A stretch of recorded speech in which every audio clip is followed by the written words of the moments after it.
My presentation today is talking about the journey from corporate aviation icon to corporate pawn. Walter Beech as an instructor and engineering pilot, and then joined the Swallow Aircraft Company in 1922. After that, he and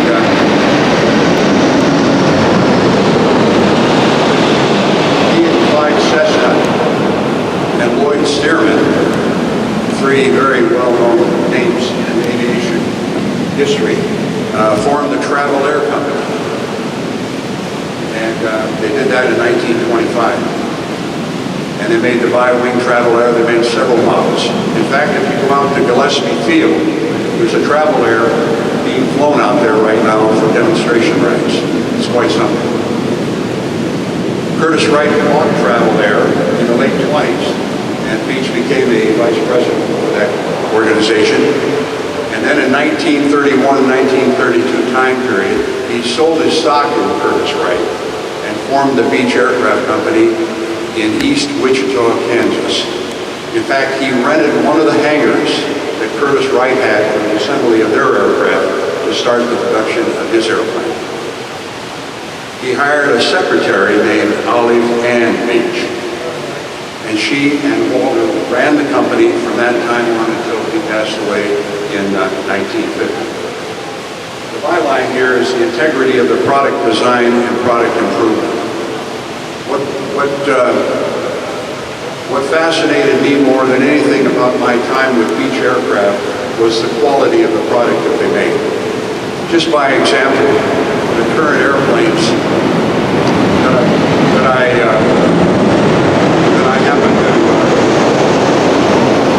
happen to fly is a Beech Bonanza. It has a twin spar wing, corrugated controlling surfaces, and a cantered engine. When you look and compare that airplane and its design to the Pipers or the Cessnas, it's quite materially different construction. In fact, most of the airplanes now are under the utility category instead of the normal category of construction. And Walter was very proud of that. Olive Ann joined him, and she ultimately became co-founder and president and chairwoman of the Beech Aircraft Company, and of course the First Lady of Aviation. Their first airplane was the Stagger Wing, built in 1932. We have the Stagger Wing of Baron Hilton's, and you may have all seen it. It's out the Gillespie Field. And they built over, and I'll go to that right now, and show you what it flies like.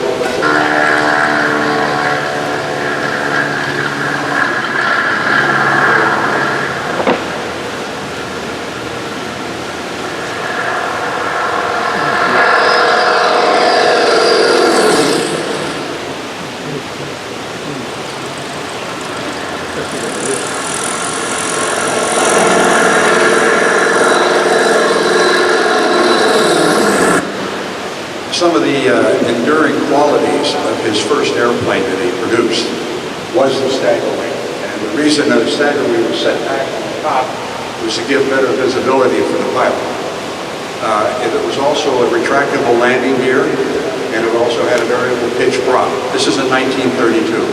And it was the first airplane the Army got or received that went over 200 miles an hour. And they sold over 700 of them, but to show off the airplane, Louise Thatton was the first woman to win the Bendix Trophy for speeds in excess of 200 miles an hour. So you can think about that.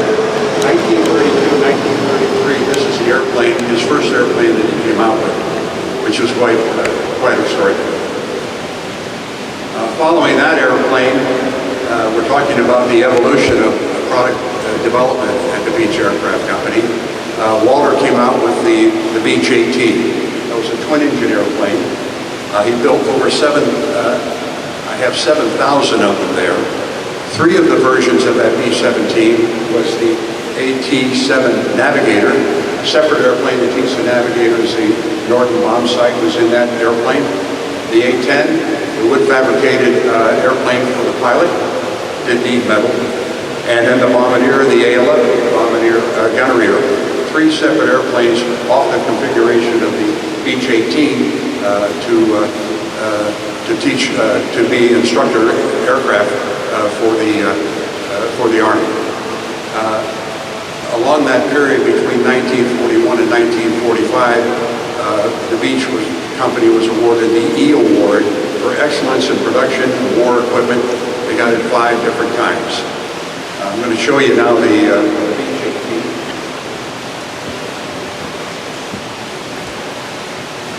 Typical flight routine. Is that you flying it? That's me, on the left seat.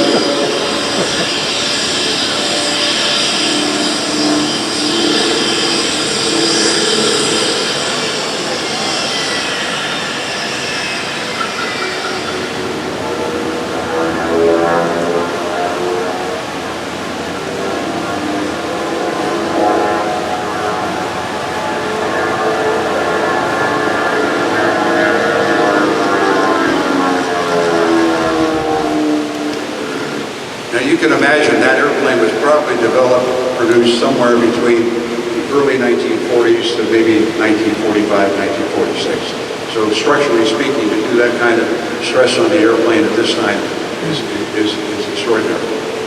After World War II, Beech's major concern, Walter Beech's major concern with Aviation of keeping their trained labor force at the factory.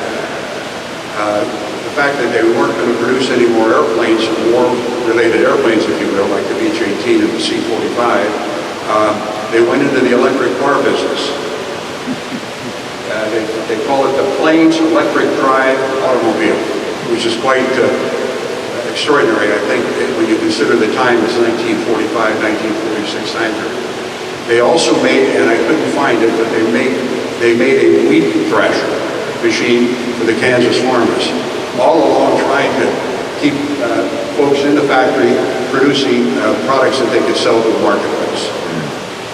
Their first post-war airplane was my favorite, the Bonanza V-tail, and it was designed by Ted Bell, and it was first designed and put into production in 1945-1946 time period. What's extraordinary to me is plane has been in continuous production since 1945, every year, and never stopped. And they started with the V-tail in 1945, then they went on and made the Baron, which was a twin-engine airplane of a similar B-55 Baron, a five-place. It is also still in production. The Bonanza went from a 4-place to a 5-place to a 6-place. The Baron went from a 4-place to a 6-place. Both airplanes are still in production.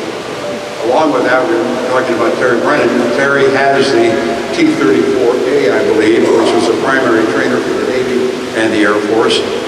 Then the Air Force and Navy put in a turboprop piston airplane, a turboprop airplane for the T-34C, and those were primary trainers for both corps. In the late 50s, Beech went into the competitions with the Air Force for a request, basically a request for proposal for an all-jet trainer. And they introduced the Jet Mentor, and it competed against the T-37.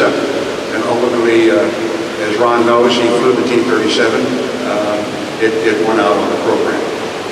Following that, they went into cabin class airplanes. Remember, they made the Beech 18, which held 7 people in the cabin. Then they went to the cabin class Queen Air. So this was a cabin class airplane with Lycoming engines. And subsequent to that, Pratt & Whitney went to them and said, look, we can put a turbine engine on a Queen Air. Would you be interested? They said, absolutely. So they went from the Queen Air with pistons to the King Air with turboprops and pressurized, and that was the King Air 90. Let me see, I missed that last one. Yeah.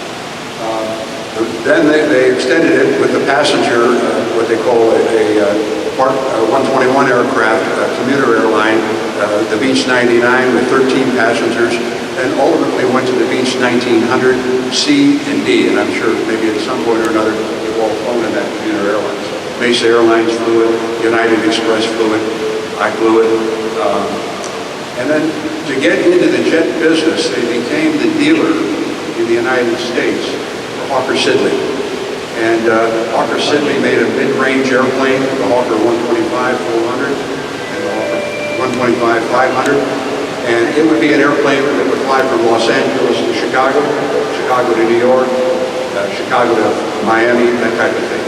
And they got into that mid-range because they had not yet developed their own airplane. Now comes the clash in Beech Aircraft. In 1980, and I'll backtrack just a minute. In 1980, Beech was approached by the Raytheon company. Raytheon, of course, builds things that go one way, missiles primarily.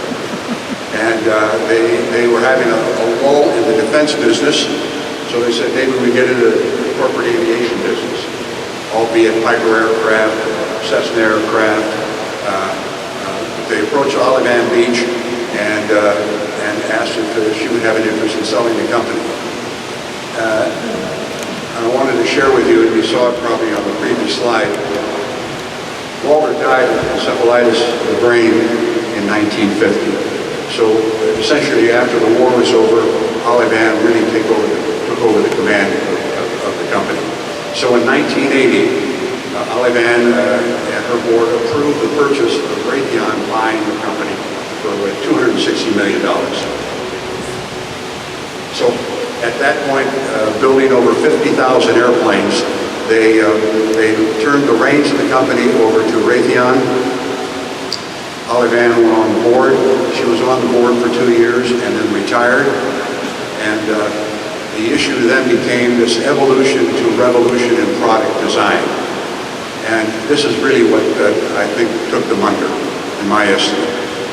Because in 1983, Burt Rattan, Scale Composites out in Mojave, approached the Raytheon Aircraft Company and Lyndon Blue, who happened to be the vice president of Raytheon at the time, about a Long Easy upgrade. I don't know if you've ever seen the Long Easy. It's got the canard in the front, the winglets and the tail, pusher tail motor in the aft section. And they presented that proposal of development to the board of Raytheon. And instead of improving upon the King Air product line, which they've been doing this whole evolution, they said, no, we're gonna jump the fence and go into something quite different. We're not gonna go to jets, right, like Cessna did and like Piper did. We're gonna go with a faster, higher altitude King Air type product with the Starship. So the Starship came in 1985 time period, all composite. All composite. The wing was composite. The fuselage, the empennage, everything on the airplane other than the engine nacelles were practically the engine nacelles were composite. And so we call that not an evolution from a King Air, but an absolute revolution. It's a giant leap from a design point of view. Well, what happened? Well, I'll let you, I'll go fly this for you, and then I'll tell you.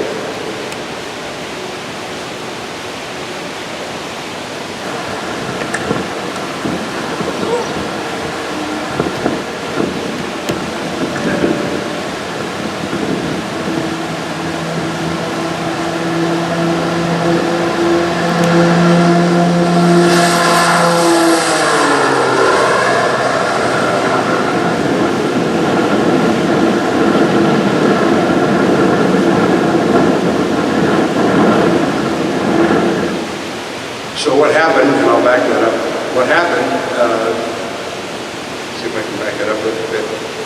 So what happened, they put the design out to the FAA in 1985 with the whole basis of using composites.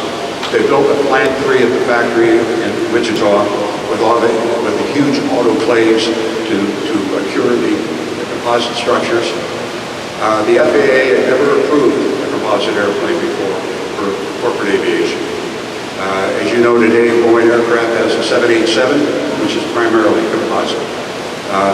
The FAA had approved surface controls on airplanes like flaps and ailerons and elevators and that type of thing for existing Boeing aircraft, but but they never approved a full deposit. As they got into the inspection of the airplane,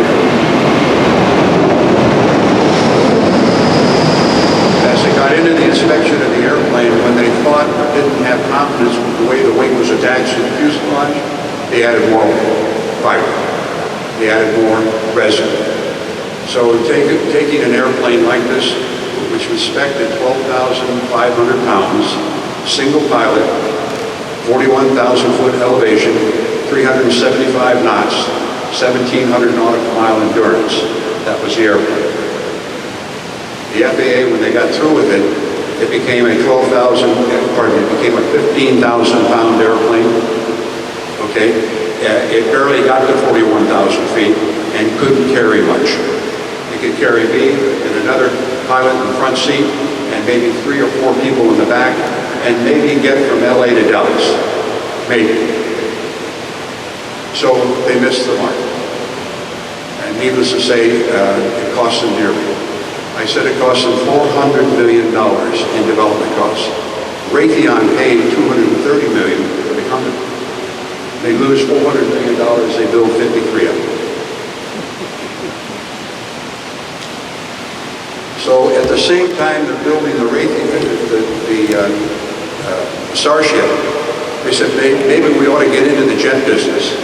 But you know, to get into the jet business is probably a 45-year period of time if you're doing a clean sheet development of an airplane, 4 to 5 years. So Mitsubishi Heavy Industries comes to Beech. They're assembling their airplane in San Angelo, Texas. And they said, would you might want to buy our Diamond 1A and our MU-2 Rice rocket? And he said, well, let's take a look at that. They didn't buy the MU-2 turboprop Rice rocket, but they did buy the Diamond 1A. And they took it from San Angelo, took all the parts, design work, and fabrication work up to Wichita, and they renamed the airplane the Beechjet 400A. It was very successful in the market. We were late to the dance. They sold 300 of those airplanes to the Air Force, and they called it the T-1A Jayhawk.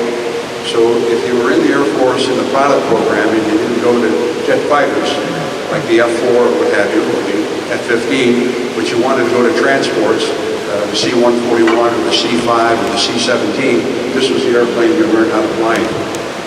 The student was in the left seat, you had the instructor in the right seat, and you had a second student in the middle between them, sitting behind you. And then that's the airplane that they flew. In continuation of doing work with the Air Force and the Navy, they built the T-6A primary trainer, and that is still in production right now. And I'll see if I can get that to go for you. Here it is.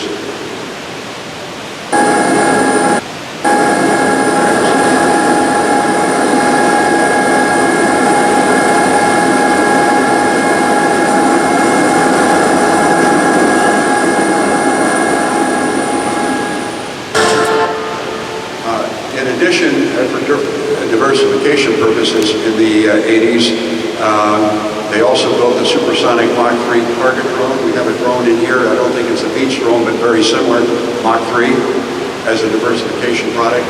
And interestingly enough, in my research, I discovered that they did the cryogenics loading and transfer containers from Gemini, Apollo, and the lab. And what I don't know is,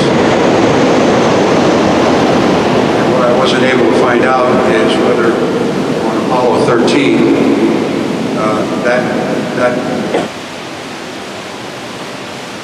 then in 1993, after taking on the Beechjet, Raytheon bought Hawker Siddeley. Hawker Siddeley was in Chester, England, where they built the airplane, and we brought all the parts and the fabrication equipment over to Wichita, and so we got into the mid-range business. The light-range business was the Beechjet Diamond 400A, and they got into the Hawker in 1993-94, building several models, the 800, the 900, the 1000, and the 4000.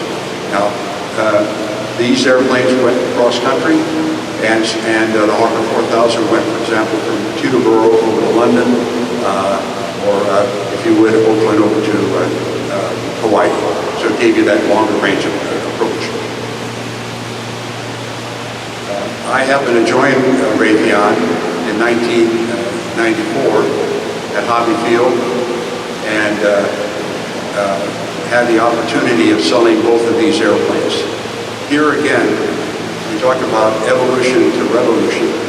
Both of these airplanes, the Hawker 4000 and the Premier 1, the Premier 1 being the light jet, the Hawker 4000 being the long-range jet, both used carbon fiber fuselages. But they didn't go with the all-carbon wing, they went back to the metal wing. And again, the leap of faith of being able to feel that you could get this approved by the FAA was very daunting. It took extraordinary time to get both airplanes certified and a considerable amount of treasury on their behalf to get them out into the marketplace. They were able to get out the Premier earlier. They sold over 300 of those airplanes, but the Hawker 4000, the big one on top, it was late by 3 years into the marketplace behind the likes of docent, Dassault, and Bombardier with their corporate jets, and they only sold 71 of the airplanes. So this whole idea of leapfrogging and going into a technology they weren't familiar with or comfortable with cost them dearly. There's the story in a nutshell. Raytheon comes in, visits with Olive Ann, says, we'd like to buy your company for $260 million. Raytheon then sells the company in 2006 to Goldman Sachs. Raytheon, now they're getting out of business. Their defense business is growing, so they're saying, hey, I don't need to be in corporate aviation anymore.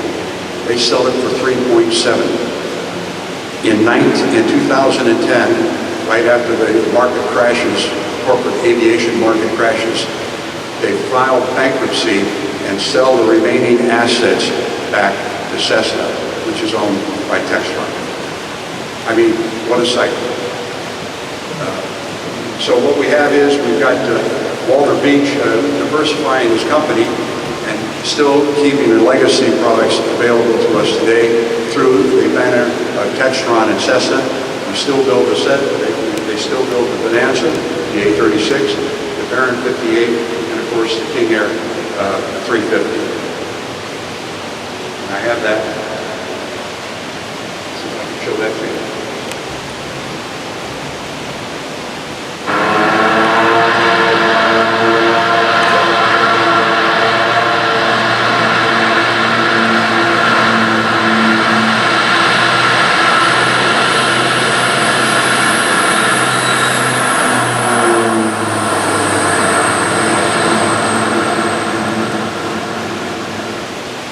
Have it, and I want to thank Dudley for helping me with this program over the last year and a half to get through all the paginations.